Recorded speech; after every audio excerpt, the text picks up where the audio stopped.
കാലം കുറെ കഴിഞ്ഞു. ഇസ്രായേൽ ജനത അല്ലാഹുവിനെ മറക്കാനും പല പല പാപങ്ങൾ ചെയ്യാനും തുടങ്ങി. അവർക്ക് ദുഷ്ടനായ ഒരു രാജാവുണ്ടായിരുന്നു. അവൻ അവരെ ദ്രോഹിക്കുകയും ക്രൂരമായി പീഡിപ്പിക്കുകയും ചെയ്തിരുന്നു. അദ്ദേഹം പലപ്പോഴും യുദ്ധങ്ങൾ നടത്തുകയും രാജ്യത്തിന്റെ വിഭവങ്ങൾ തകർക്കുകയും ചെയ്തിരുന്നു. ഇസ്രായേല്യർ യുദ്ധത്തിന് പോകുമ്പോൾ നിയമപ്പെട്ടകം ചുമന്നുകൊണ്ടു പോകുമായിരുന്നു. ഈ പെട്ടകം ചുമക്കുന്നതുകൊണ്ട് അവർക്ക് ഭാഗ്യമുണ്ടാകുമെന്ന് കരുതിയതിനാലാണ് അവരങ്ങനെ ചെയ്തത്. ഒരു തവണ യുദ്ധം നടക്കുമ്പോൾ പലസ്തീൻ സേന ആ പെട്ടകം ഒളിപ്പിച്ചുവെച്ചു.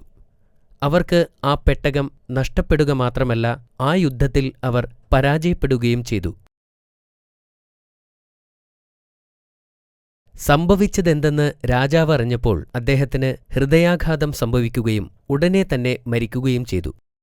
ഇസ്രായേല്യർക്ക് അവരുടെ രാജാവിനെ നഷ്ടപ്പെട്ടു. ഇടയനില്ലാത്ത ആട്ടിൻപറ്റങ്ങളുടെ അവസ്ഥയായിരുന്നു അവർക്കപ്പോൾ. അല്ലാഹു അവരിലേക്ക് ഷമ്മിൽ എന്നു പേരുള്ള പ്രവാചകനെ അയച്ചു. അവർ ഇപ്പോൾ വളരെ സന്തോഷവാന്മാരാണ്. ശക്തനായ ഒരു നേതാവിനെ തിരഞ്ഞെടുക്കാൻ അവർ പ്രവാചകനോട് ആവശ്യപ്പെട്ടു. അവർക്ക് പലസ്തീൻ സൈന്യവുമായി യുദ്ധം ചെയ്ത് നിയമപ്പെട്ടകം തിരിച്ചെടുക്കണമായിരുന്നു. പ്രവാചകന് അവരുടെ ബലഹീനത അറിയാമായിരുന്നു. യുദ്ധത്തിന്റെ സമയമെത്തുമ്പോൾ നിങ്ങൾ എന്നെ നിരസിക്കുമെന്ന് ഞാൻ ഭയപ്പെടുന്നു, അദ്ദേഹം പറഞ്ഞു. എന്നാൽ അല്ലാഹുവിന്റെ മാർഗത്തിൽ യുദ്ധം ചെയ്യാൻ തയ്യാറാണെന്ന് ജനങ്ങൾ പ്രവാചകന് ഉറപ്പുകൊടുത്തു. അന്ന് രാത്രി പ്രവാചകൻ അല്ലാഹുവിനോട് മാർഗദർശനത്തിനായി പ്രാർത്ഥിച്ചു. തലൂത്ത് എന്നു പേരുള്ള ഒരു വ്യക്തിയെ അവരുടെ രാജാവായി തിരഞ്ഞെടുക്കാൻ അല്ലാഹു പ്രവാചകനെ അറിയിച്ചു. എന്നാൽ പ്രവാചകൻ ഇപ്പോൾ ആശയക്കുഴപ്പത്തിലായി. തലൂത്ത് എന്ന വ്യക്തിയെ എങ്ങനെ തിരിച്ചറിയും എന്ന് അദ്ദേഹം അല്ലാഹുവിനോട് ചോദിച്ചു. കുറച്ചു കഴിഞ്ഞാൽ തലൂത്ത് സ്വയം പ്രവാചകന്റെ അടുത്തേക്ക് വരുമെന്ന് അല്ലാഹു പ്രവാചകനോട് പറഞ്ഞു. അപ്പോൾ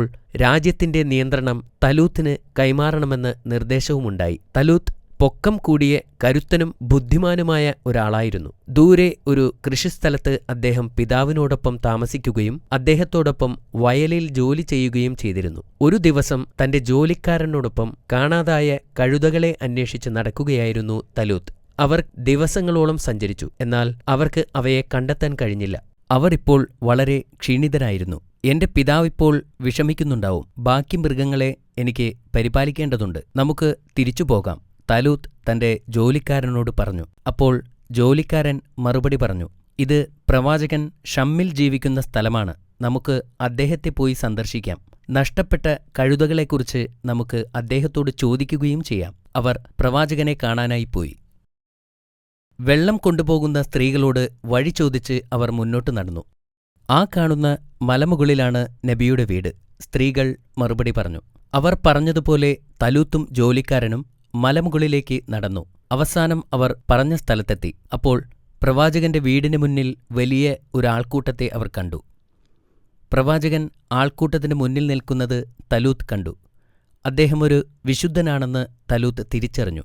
തലൂത്ത് ദൂരെ നിൽക്കുന്നത് പ്രവാചകൻ കണ്ടു. ഇസ്രായേലിന്റെ രാജാവായി തിരഞ്ഞെടുക്കപ്പെട്ട തലൂത്ത് ആണ് അതെന്ന് അദ്ദേഹം തിരിച്ചറിഞ്ഞു. തലൂത്ത് ബഹുമാനത്തോടെ പ്രവാചകനെ അഭിവാദ്യം ചെയ്തു. തുടർന്ന് അദ്ദേഹം നഷ്ടപ്പെട്ട കഴുതകളെക്കുറിച്ച് അദ്ദേഹത്തോട് ചോദിച്ചു. വിഷമിക്കേണ്ട, കഴുതകൾ നിങ്ങളുടെ പിതാവിന്റെ സ്ഥലത്തേക്ക് പോയിക്കൊണ്ടിരിക്കുകയാണ്, പ്രവാചകൻ പറഞ്ഞു. ഇസ്രായേൽ ജനതയെ നയിക്കുവാൻ അല്ലാഹു അവനെ തിരഞ്ഞെടുത്തതായി തലൂത്തിനെ അറിയിച്ചു. അദ്ദേഹം ഏറ്റെടുക്കേണ്ട ചുമതലകളെക്കുറിച്ച് പ്രവാചകൻ അദ്ദേഹത്തോട് പറഞ്ഞു.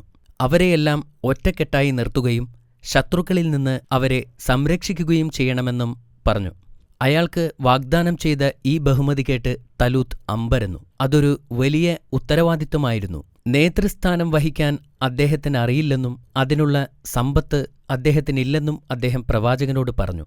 അത് അല്ലാഹുവിന്റെ കൽപ്പനയാണെന്ന് പറഞ്ഞ് പ്രവാചകൻ അദ്ദേഹത്തെ ശാന്തനാക്കി. അടുത്ത രാജാവായി അദ്ദേഹത്തെ പ്രവാചകൻ ജനങ്ങൾക്ക് പരിചയപ്പെടുത്തി. എന്നാൽ ജനങ്ങൾക്കതിൽ സന്തോഷമുണ്ടായിരുന്നില്ല. അവൻ ബിനിയാമിൻ ഗോത്രത്തിൽ നിന്നാണ്, ആളുകൾ വിളിച്ചു പറഞ്ഞു.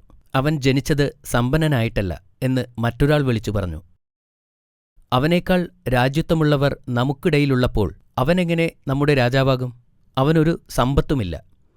എന്നാൽ പ്രവാചകൻ ശാന്തമായി പറഞ്ഞു, തലൂത്തിനെ നിങ്ങളുടെ രാജാവായി അല്ലാഹു നിയമിച്ചതാണ്.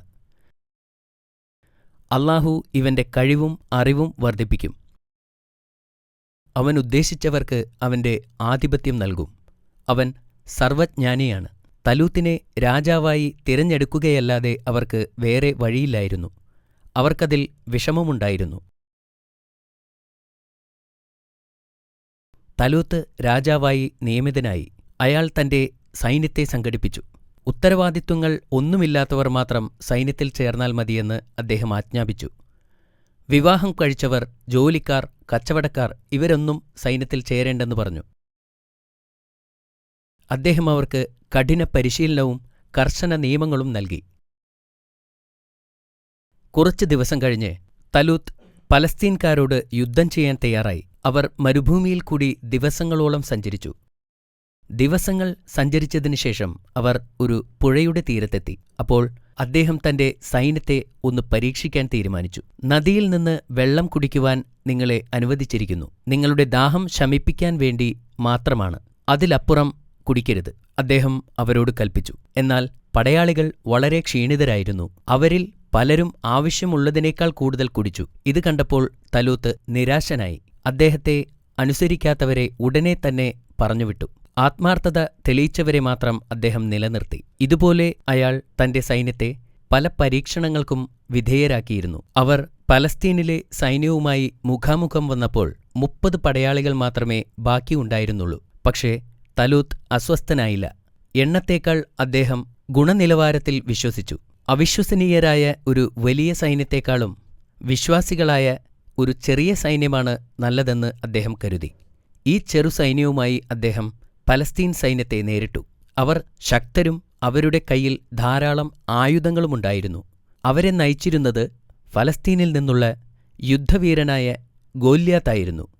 അയാൾ വലിയ ശക്തനും ഭീമാകാരനുമായിരുന്നു. ഇത്രയും വലിയ സൈന്യത്തെ കണ്ടയുടനെ തലൂത്തിന്റെ ആളുകൾ ഓടിപ്പോയി. എന്നിട്ട് എന്ത് സംഭവിച്ചു? ആരാണ് വിജയിച്ചത്? അതേക്കുറിച്ച് ഞാൻ നാളെ പറയാം. മാഷാ അല്ലാ, വളരെ നല്ല കഥയായിരുന്നു ബാബാ. ചോദ്യങ്ങൾക്കായി നീ തയ്യാറാണോ? അതെ ബാബാ. എന്നാൽ ഇതാ നിനക്കുള്ള ആദ്യത്തെ ചോദ്യം.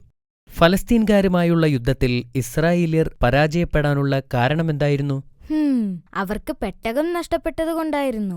അത് ശരിയാണ്. ഇസ്രായേൽ ജനത പ്രവാചകനോട് ആവശ്യപ്പെട്ടത് എന്താണെന്ന് നിനക്കറിയാമോ അമീർ? അവർക്ക് വേണ്ടി ഒരു രാജാവിനെ തിരഞ്ഞെടുക്കാൻ ആവശ്യപ്പെട്ടു. മാഷാ അല്ലാ, അത് വീണ്ടും ശരിയാണ്. നബി തലൂത്തിനെ കണ്ടെത്തിയതെങ്ങനെയാണ്?